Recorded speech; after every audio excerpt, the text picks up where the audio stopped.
Hello friends, नमस्कार। आप सभी का आपके अपने यूट्यूब चैनल सैनिक अवेयरनेस पर हार्दिक स्वागत है।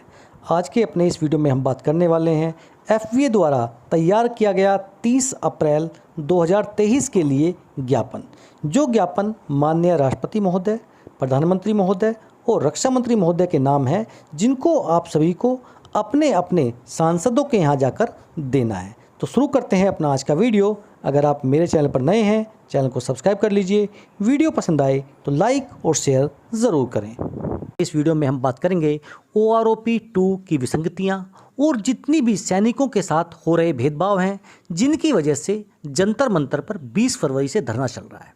आप सभी को पता है कि 9 अप्रैल को federation of veterans association FVA का निर्माण किया गया, ताकि जो सैनिक संगठन है उन सभी की समस्याओं को कह सकते हैं कि गैर अधिकारी वर्ग मिलकर उनको आगे प्रोजेक्ट कर सकें, ताकि जो उनकी समस्याएं हैं उनको उन्हीं के द्वारा आगे प्रेषित किया जा सके। तो देखिए, आज के इस वीडियो में एक ज्ञापन तैयार किया गया है जो 30 अप्रैल को, जैसे FVA की कॉल थी कि 30 अप्रैल को अपने माननीय सांसद के घर या ऑफिस जाकर उनको ये ज्ञापन देना है।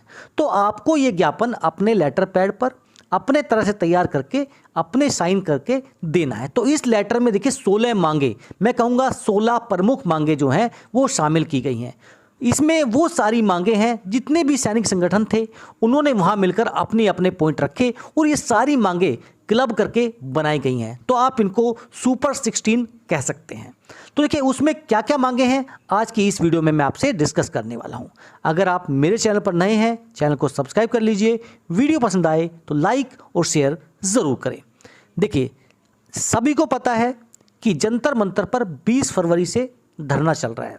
उसके बाद देखिए, संगठन आ रहे हैं, जा रहे हैं, और 70 दिन से अगर बात करें धरने में Punjab, Haryana, Jammu and Kashmir, Himachal, UP, Uttarakhand, MP, Manipur, Rajasthan के हजारों पूर्व सैनिक और वीर नारियां उपस्थित होकर अपना आक्रोश जो है प्रदर्शित कर चुके हैं।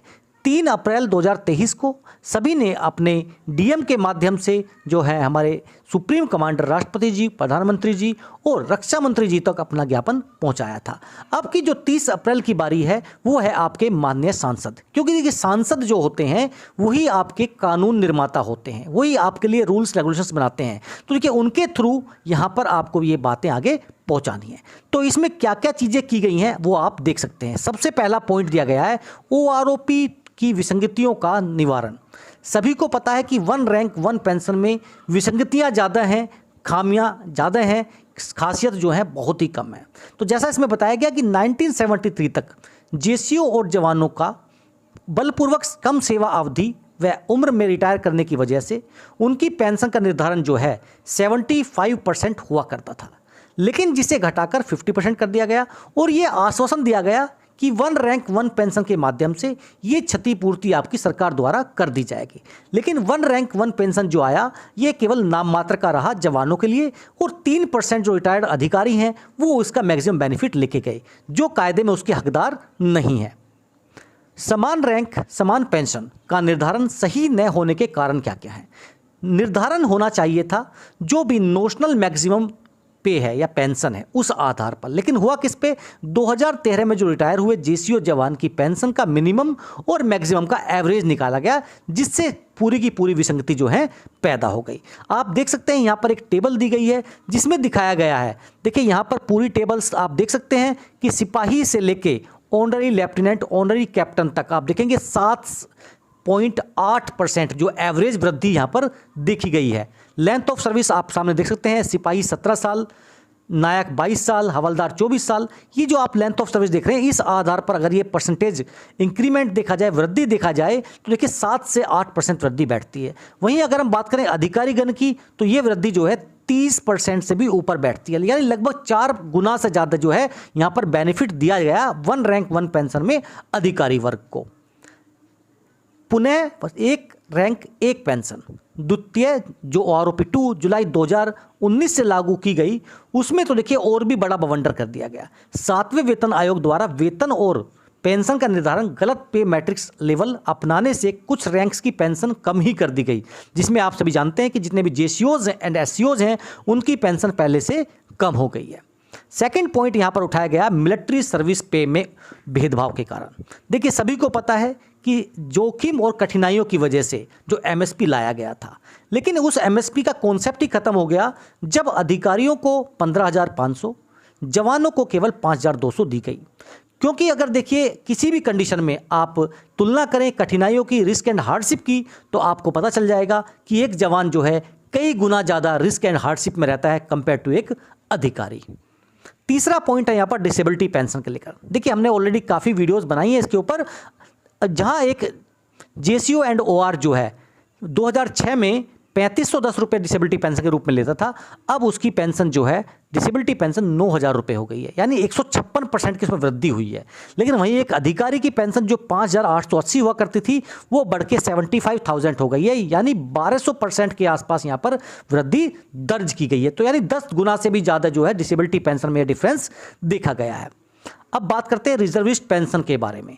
देखिए रिजर्विस्ट पेंशन को जब देश को ज़रूरत थी उनकी, तब उनको ज़रूरत किया, लेकिन सरकार ने अपना पैसा बचाने के लिए उनको रिजर्व फोर्स में रखा। लेकिन उनको रिजर्व फोर्स में रखने के बाद में जो उनकी पेंशन वृद्धि थी वो नहीं की गई, जो ओआरओपी का लाभ उनको देना था वो उनको नहीं दिया गया। ऐसे बहुत कम बड़े संख्या में जीवित समर्पित व त्यागी रिजर्विस्ट सैनिकों का ओआरओपी 2 नहीं देना एक बड़ा अन्याय है और उनकी सेवा का उपहास है। तत्काल उन्हें ओआरओपी 2 देने की प्रार्थना की गई है। यहाँ पर देखिए अगला पॉइंट है ग्रुप एक्स को लेकर विसंगति। आप सभी को पता है कि 1 रैंक 1 पेंशन रिवीजन 2, उसमें ओआरओपी जो एक्स पे के आधार पर डिवाइड किया गया, उसको टेबल 7 और टेबल 8 में डिवाइड कर दिया गया। आधार बना दिया उन्होंने 2016 से पहले रिटायर्ड और 2016 के बाद रिटायर्ड, जो पूरी तरह से गलत है। और इसके देखिए यहाँ पर कह सकते हैं कि बहुत ही जल्दी जो है सुप्रीम कोर्ट में सुनवाई भी होने वाली है। बिना आर्थिक लाभ के मानद पद देने का औचित्य क्या है? देखिए ऑनररी रैंक दे दी जाती है लेकिन उसका फाइनेंशियल बेनिफिट नहीं दिया जाता है। देखिए अगर आप रिटायरमेंट के बाद ऑनररी रैंक देते हैं लेकिन उसको बेनिफिट नहीं देते हैं तो उस रैंक का कोई फायदा नहीं है, तो ये रैंक भी कायदे में नहीं दी जानी चाहिए। निवेदन है कि सभी मानद जितने भी ऑनररी रैंक्स हैं जो रिटायर हो चुके हैं उनको फाइनेंशियल बेनिफिट भी स्वीकृत किया जाए। बात करते हैं प्री मैच्योर रिटायरमेंट के लिए। देखिए कोई भी सैनिक अपने टर्म्स ऑफ एंगेजमेंट के बाद रिटायर होता है तो ही पेंशन का अधिकारी हो पाता है।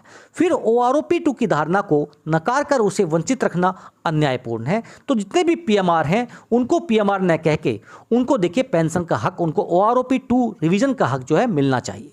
7वें वेतन आयोग का आधार नए पे मैट्रिक्स लेवल से नुकसान। सभी को पता है 7वें वेतन आयोग द्वारा पे मैट्रिक्स लेवल में वेतन निर्धारण करते समय बड़ी चूक हो गई है, जिसके कारण 1 जनवरी 2016 के बाद रिटायर होने वाले पूर्व सैनिकों को पुराने से कम पेंशन मिल रही है, जिससे ओआरओपी 2 की अवधारणा का पूर्ण उल्लंघन हुआ है। और पहली बार ऐसा अन्यायपूर्ण निर्णय देखने को मिल रहा है जहां पर पेंशन जो है पहले से भी कम हो गई है।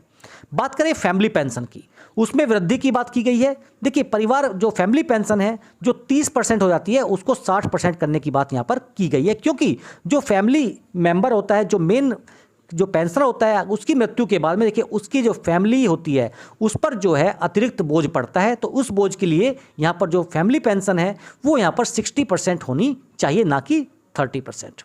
Honorary lieutenant and honorary captain.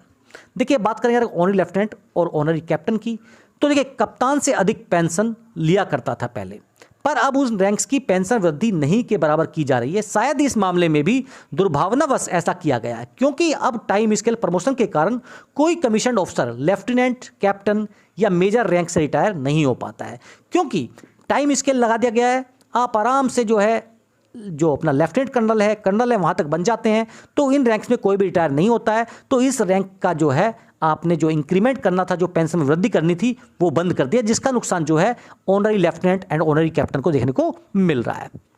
जोखिम भरे अभियान और सेवा के लिए सभी के लिए समान भत्ते का भुगतान होना चाहिए। हाई एल्टीट्यूड अलाउंस, नेवी में diving allowance, para jumping allowance का निर्धारण अधिकारी और जो भी गैर अधिकारी हैं उन सभी के लिए समान होना चाहिए। क्योंकि देखिए अगर कोई पैरा जंपर ऊपर से कूद रहा है तो चाहे वो अधिकारी है चाहे वो जवान है, उसकी जान को सेम खतरा है। तो ये जो जोखिम भरे अभियान के लिए है ये भी समान होने चाहिए। सेवादार प्रथा समाप्त की जाए। ये देखिए एक बहुत बड़ा कह सकते हैं कि धब्बा है भारतीय सेना में कि जो सेवादारी प्रथा है उसको जितना जल्दी हो सके समाप्त किया जाना चाहिए। वीरता और उत्कृष्ट सेवाओं के लिए दिए जाने वाले जो पदक होते हैं, मेडल होते हैं, उनमें पारदर्शिता का होना बहुत जरूरी है। ये सबसे इंपॉर्टेंट यहाँ पर बात कही गई है मेडल्स के रिगार्डिंग। अधिकारियों की तर्ज पर जेसीओ जवानों को भी टाइम स्केल प्रमोशन किया जाए। देखिए जैसे यहाँ पर मेजर रैंक तक टाइम स्केल प्रमोशन किया गया है, ऐसी सभी को यहाँ पर नायक हवलदार तक जो है टाइम स्केल प्रमोशन किया जाना चाहिए। बात करें पॉइंट नंबर 15 और 16 की, तो 15वां पॉइंट है जेसीओ व जवानों का पक्ष उनसे ही सुना जाए। ऐसा नहीं है जेसीओ और जवानों की बातें जो है अधिकारी रखते हैं, तो उसमें क्या है, यही प्रॉब्लम होती है कि देखने में ये मिलता है कि वो उनका पक्ष रखते ही नहीं है। रखते तो ऐसा रखते हैं कि जस्ट वो एक सपोर्ट सिस्टम में फ्रंट में लीड हम करते हैं और वो पीछे सहयोग में रहते हैं। इसी वजह से जो है अधिकारियों का सारा भत्ता जो भी कह सकते हैं अलाउंसेज होते हैं वो ज़्यादा हो जाते हैं और जेसीओज एंड जवानों को बहुत कम मिलता है। छठा पॉइंट है फेडरेशन ऑफ वेटरन्स एसोसिएशन ही हमारा पक्ष रखने का अधिकार। तो देखो उन्होंने बोला है कि हमने एफवीए का निर्माण जो है इसी आधार पर किया है ताकि इसमें गैर अधिकारी हो, पूर्व सैनिकों का पक्ष जो है हम अपनी तरफ से रख सकें।